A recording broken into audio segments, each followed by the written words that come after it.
Защо да ходя, когато мога да бягам? Аз наистина обичам да се движа. Бързо.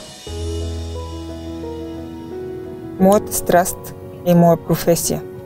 Когато тренирам в планината, автомобилът е моят подслон. Тичам и нощем, а тогава е много важно светлината да е оптимална и добре регулирана. Обичам да съм в планината при изгрев слънце. Тренирам с кучето ми. Щом сложа обувките, подходящи за терена, през който ще преминавам, той тръгва с мен. Един ден малкият ми син ме попита: можеш ли да бягаш до морето? Отговорих му: да. И го направих.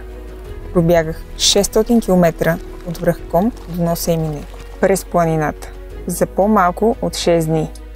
Успях, защото бях премислила всеки детайл. Обичам да чувам звуците от контакта ми с природата. Тя е моят двигател. С всяко покоряване на труден терен, при всякакви атмосферни условия, доказвам своята издръжливост, скорост и гъвкавост. Аз бягам, наслаждавайки се, а не бедствайки, въпреки многото километри пред мен. Когато тръгваш, никога не трябва да чувстваш глад. Трябва да заредиш тялото си и да го държиш в пълна изрядност. Иначе няма да стигнеш там, на където си тръгнал. Мечтаех и да полетя.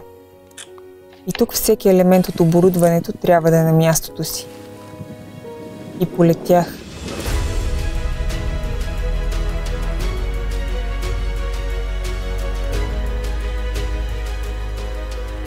Какво ме кара да продължавам? Енергията, която ми дава движението.